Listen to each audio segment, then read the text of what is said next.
Have you been following Dr. McCullough's new articles about how doing too much keto or fasting damages your metabolism and causes stress via cortisol? It's like he's done a 180-degree turn on his advice. He said it's better for mitochondria to get energy from glucose. Um, well, you do have to be careful with, anybody you follow. And Dr. Ricola, I love him, dearly. He's a great guy, but he jumps on these bandwagons all the time.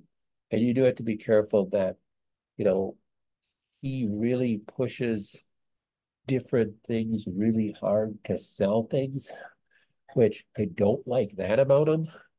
Um, but I do agree with this point. So when he was on the giant bandwagon doing keto and fasting all the time for people who are not cancer patients, it's like I don't like those bandwagons because you know these aren't good for everybody, and I don't think these diets are good for everybody. And you see books written on them that everybody should do keto, and this is the danger of Instagram and Facebook, because somebody who is doing something, let's say they're doing a keto diet, then they think that everybody should do a keto diet. Not everybody's metabolism is set up to do a keto diet. They can't do a keto diet. It wouldn't be healthy for them. Just like somebody who goes vegan thinks everybody should go vegan. The truth is, vegan can be a healthy thing for people, and vegan can be the least healthy thing for probably most people. And now the biggest craves is this carnivore diet. Everybody should only be eating meat. Okay, whenever you have that word only in there, you should throw a red flag up in your mind. So I always go back, okay, what's the thing that you kind of put things in perspective is um, God did put us in a garden. We are supposed to be eating vegetables. But then after the fall, he did give us meat to eat. And he did give us grains to eat. And he did say that we're supposed to eat seeds and nuts and things.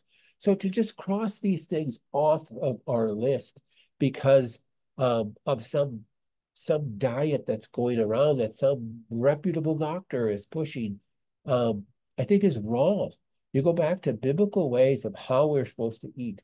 Now, granted, our food has been adulterated, and granted, our grains have been so scorched and damaged, it's crazy. And granted, a lot of people have gluten sensitivities and they have antibodies to gliadin and gliadin peptides and dairy and different dairy peptides and things. So you do have to address those things because man has so destroyed our food supply. But God has allowed us to eat everything. Um, and, we have to be in balance with all that we eat. Now, everything might not be good for everybody, but it doesn't mean that it's not something that, is a bad thing to be doing. Um, so even a cancer is it okay for a cancer patient to be doing keto or fasting? Well, what I've said about fasting, and I know there's disagreement out there about how long a person should fast if they have cancer. And I've said that you probably shouldn't be doing too many fasts over 24 hours if you have cancer. And how long should you be on a keto diet if you have cancer, if you have a cancer that would be beneficial for a keto diet, which is typically like the brain cancers. It's not something you stay on the rest of your life either. So it's about that balance. And I have long said too that you think about how we grow food, and should we be eating more in season, and should we be eating apples every day just because apples are good for us? Maybe not. You know, so we rotate our diet and rotate what we can eat.